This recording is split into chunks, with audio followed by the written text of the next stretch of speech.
Saludamos a Ivo Rosero, ingeniero, qué gusto saludarlo, espero se encuentre bien. Muy buenos días, un saludo a su distinguida audiencia por su intermedio también. Muy bien. Expliquémosle al país por qué esta elevación y fluctuación de precios en las gasolinas y cuáles son las que tienen el impacto de elevación y cuáles no. Y expliquémosle por qué se dan, qué tipo de metodología se utiliza, cuál es la razón por qué suben en unos casos y en otros momentos bajan. Buenos días y bienvenidos. Muy buenos días. Bueno, claro, desde junio de 2024 se elimina en gran parte, no totalmente, el subsidio a las gasolinas de 85 octanos por decreto presidencial. En esa ocasión se hizo un ajuste de 26 centavos inicial. A partir de esta fecha, pues la gasolina de 85 octanos, tanto la Ecopaís como la Extra, vienen fluctuando en función de la variación del precio del WTI, al igual que la gasolina super. Ya, esto es en función del precio del petróleo.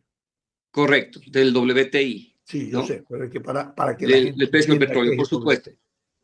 Entonces, en este mes, tomando como referencia la variación del precio del petróleo, hubo una variación hacia arriba, ¿no?, del 8% en el WTI.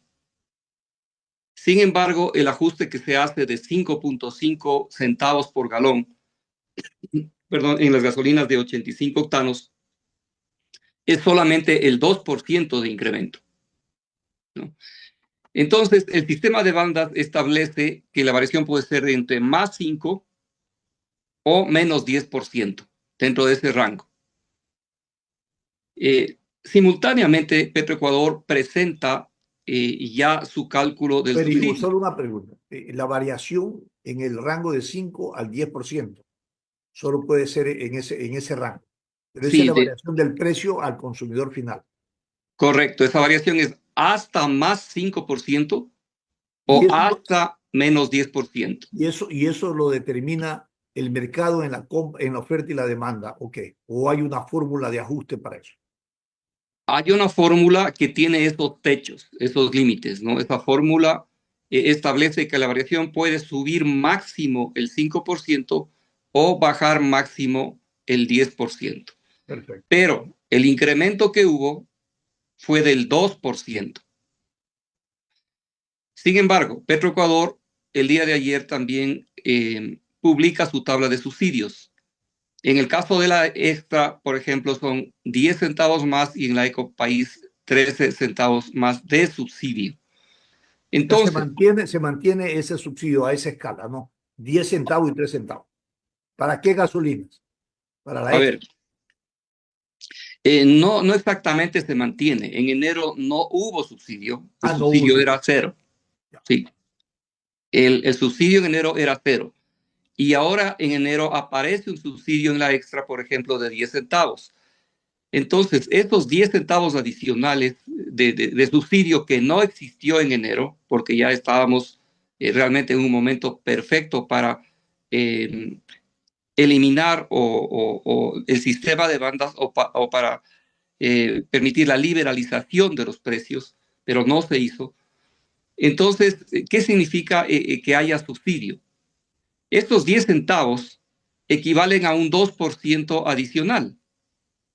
Es decir, que si dos es que por no ciento se... adicional. ¿Qué impacto tiene eso en el consumidor, por ejemplo? A eso voy. Ya. Entonces, ¿qué significaba este 2% adicional o estos 10 centavos de subsidio que calcula Petroecuador? Que como se incrementó 2%, estos 5.5 centavos, Ya. y hay un subsidio de 10 centavos, realmente esto suma 2% de subsidio más 2% de lo que se incrementó el precio, ¿no? Suma un 4%, es decir, que estábamos perfectamente dentro de la banda De y la el banda. Estado podía subir esos 10 centavos adicionales sin generar un impacto para el fisco. Pero, ¿cuál es el problema del subsidio? ¿Cuál es el problema de fondo? El subsidio no va realmente a las personas que más necesitan. El subsidio va a los que más tienen, va a la minería ilegal, va el contrabando, ¿no? A los grupos de delincuencia organizada. Entonces, en estos momentos, en estos meses que ya hemos visto que el costo del subsidio es mínimo, ¿no? Porque, por ejemplo, el mes anterior fue 0 y este mes son 10 centavos, ¿no? Es el momento preciso, ¿no? Para liberalizar el precio de los combustibles, como sucede con la gasolina super o como sucede en el resto de países del mundo. Claro, si el subsidio vivo es mínimo, el impacto también para el usuario es mínimo en la elevación de precios. Exactamente, A ver, exactamente, calculemos esto en la cotidianidad. ¿Cuánto al mes, exactamente. por ejemplo, se llena o se tanquea? ¿Y qué impacto tiene ese incremento? Por supuesto. Antes de entrar a hacer muy rápidamente ese ¿Cómo no? cálculo, ¿Cómo no? vamos y en esto queremos ser enfáticos, los únicos países en América que tenemos subsidio somos Venezuela, Bolivia y Ecuador. Oiga, y todavía vendemos gasolinas aquí de 85 octanos, porque esto ya está eliminado, ¿no? A eso voy. Ya. Entonces, estos países incluso de corte socialista como es Colombia, Perú, México, Brasil, ya no tienen subsidio porque Ya ya se liber- dieron cuenta que el subsidio no es bueno, no va al que más necesita. Entonces nosotros algo estamos haciendo mal. ¿Qué pasa con el impacto al consumidor? Tomemos una variación, por ejemplo, de 5 centavos. Una Correcto. tanqueada promedio, si son 10 galones, nosotros vemos esto cotidianamente.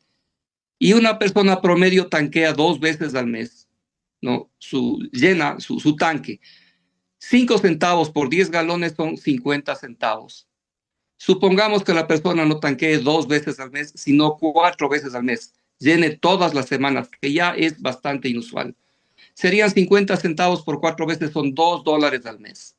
Eso no es ningún impacto al consumidor, tomando en cuenta lo que en otros países, por ejemplo, países hermanos, en Colombia la gasolina cuesta $3,80. En el Perú cuesta $4,80, la gasolina más baja. Entonces, nosotros ya estamos en precios internacionales y al eliminar el subsidio hay una gran ventaja, que es justamente lo que usted mencionaba. Ya puede, ¿no?, permitirse que verdaderamente ingresen actores con una mejor calidad de combustible. Mínimos se comercializa en otras partes de 87 octanos. Pero al haber subsidio, ¿no? Al haber subsidio, es imposible que se pueda competir porque ¿quién va a importar un combustible que es más caro en el exterior para competir con un combustible subsidiado? No se da y por eso ha fracasado, a pesar de que hubo la apertura y las condiciones para que haya importación de combustibles, Claro, no se va a dar mientras no se eliminen el subsidio, los ¿no? subsidios, perfecto. Entonces, eso es una ventaja adicional y ya podrá traer un combustible de mejor calidad, porque 85 octanos el Ecuador es uno de los pocos países, muy pocos, que todavía comercializan gasolina de 85 octanos. Usted decía algo estamos haciendo mal, a diferencia de otros países. Bueno, más que mal, lo primero es que la comercialización de combustible en el país ha caído en la estructura de la esfera política. Esto limita significativamente decisiones que tengan que ver con el mercado y que tengan que ver con el desarrollo de una área comercial, ¿no? De libre competencia, de libre mercado y de libre precios, ¿no? Como es la comercialización de combustible. Todos los gobiernos se blindan, ¿no? Para evitar que una decisión de política pública, ¿no? De eliminación total de los subsidios, pues afecte su gestión a nivel del gobierno. Por lo contrario, yo creo que le podría beneficiar, como usted lo está analizando, porque realmente mantener estos subsidios que socialmente no son justos y que benefician a quienes no son beneficiarios de este subsidio. Usted lo ha dicho, al contrabando, la minería ilegal, las gasolinas sirven también para procesamiento de estupefacientes, todas estas cosas. Bueno, yo creo que esta es una gran oportunidad para que los gobiernos empiecen a tomar en cuenta que hay que ahora entrar a un proceso de limpiar toda esta contaminación que hay en este sistema. Y sobre esa base quiero preguntarle a ustedes, ¿cómo han sostenido y mantenido en este vaivén de precios, ¿no es cierto?, su margen de utilidad razonable? No se ha revisado. Entiendo que tienen luchas y demandas constantes sobre el tema. Inclusive se han reunido con el ministro de Economía.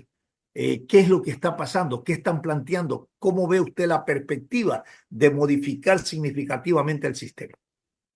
Bueno, y le agradezco por su pregunta. Realmente la situación es bastante compleja cada día más. Mientras más sube el precio del combustible, nosotros perdemos más, porque tenemos congelado nuestro margen en centavos y ya vamos ahora a 22 años. Esto quiere decir que nosotros ganamos un fee y no un porcentaje del precio de venta. Por ejemplo, en el caso de las gasolinas de 85 octanos extra y Ecopaís, nuestro margen es de 16 centavos por galón desde el año 2003. El mismo margen, ¿no?, a compartir con la comercializadora y con el transportista. Entonces, esto es insostenible, ¿no? En el año 2003, por ejemplo, el sueldo básico era $129. Hoy es $476 para un islero, un 360% de incremento del costo de mano de obra, uno de nuestros principales costos. Entonces, esto se ha ido deteriorando y El capital operativo después de la dolarización se quintuplicó pues, para que ustedes puedan ejercer la operación. exactamente, y lo que ha Eso sucedido es tiene un que, costo financiero también. claro, y eso ha ocasionado, ¿no?, que la gran mayoría de distribuidores, hablamos de 600 estaciones de las 1.200, estén trabajando a punto de equilibrio. ¿Cómo han sobrevivido? Pues suprimiendo gastos que son realmente importantes, ¿no? Por ejemplo, se ha suprimido lo que es seguridad privada. Ya nadie puede pagar seguridad privada desde hace más de 15 años. Entonces somos víctimas de atentados terroristas, de secuestros, de extorsiones, etcétera, ¿no? Ayer hubo un atentado con un lamentable fallecimiento en Quito, vimos en las noticias en una estación de servicio, atacaron y se llevaron como $50,000 antes de que se deposite la venta de varios días.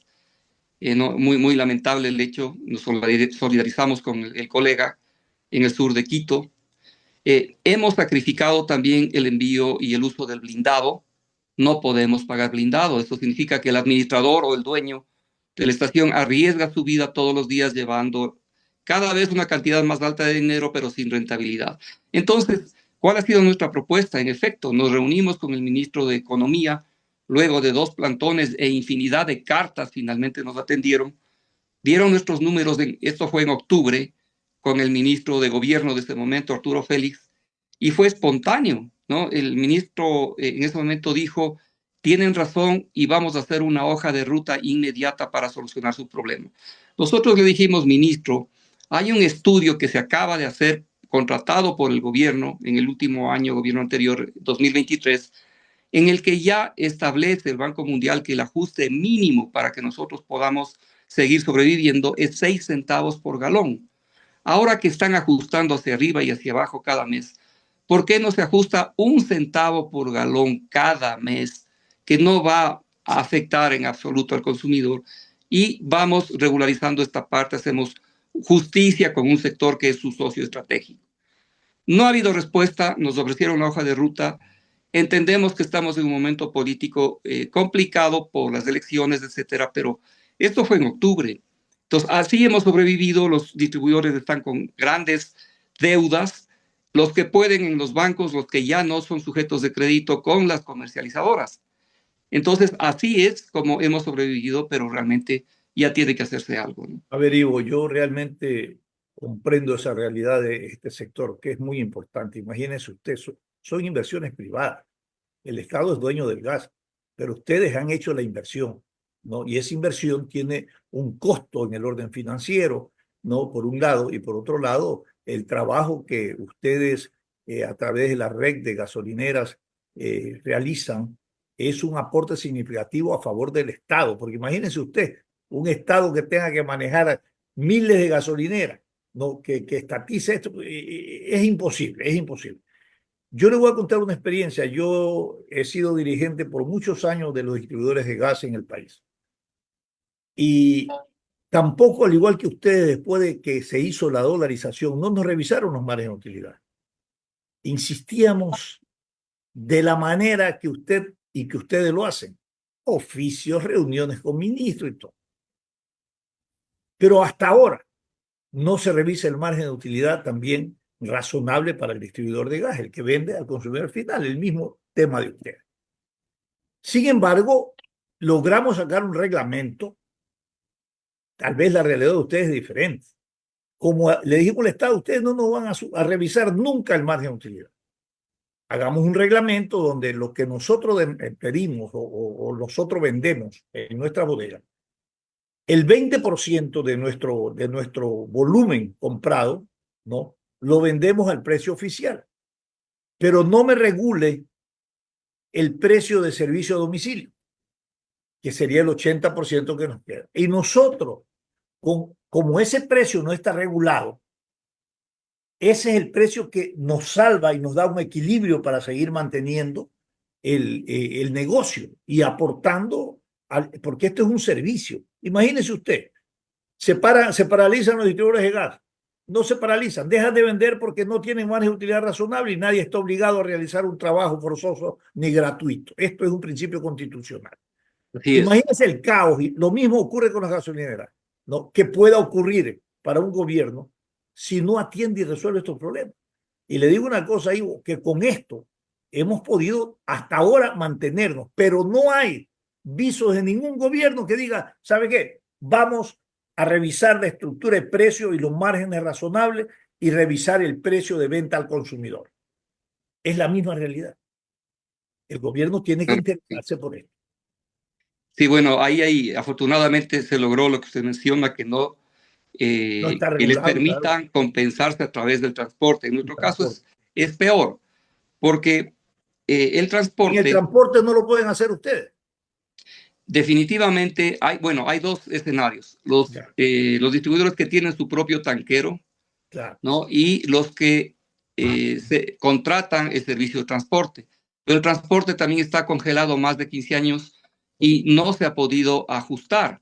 Entonces, a nosotros no nos permiten, que ese es el otro pedido, poner en la factura de venta del combustible el costo del transporte. ¿Por qué? Porque se decidió absurdamente hace muchos años que se venda el producto combustible al mismo precio en todo el país, como que no existiera transporte. Entonces, usted se va a cualquier país del mundo, por ejemplo, vamos a Colombia, un precio tiene el combustible en Nariño, otro tiene en Cúcuta, otro tiene en Antioquia, en los distintos departamentos que hay en Colombia, ya no hay provincias, De acuerdo al costo de justamente transportación. por el costo del transporte. Entonces, esto tampoco es desplome. Por ejemplo, en promedio, el costo del transporte es 3 centavos. Existen provincias que están más alejadas, por ejemplo, Napo. El problema del distribuidor del Napo, de Manabí o de Ibarra o Tulcán, es gravísimo. En Napo se paga 7 centavos por galón de transporte. Esto le representa al distribuidor aproximadamente 150 a 160 mil dólares al año de transporte, destruyendo su utilidad. Entonces, ¿qué pasaría si se permite poner el precio real del transporte sin utilidad? Pongamos un promedio de 3 centavos por galón a nivel nacional. Lo mismo, 3 centavos en una tanqueada de 10 galones son 30 centavos.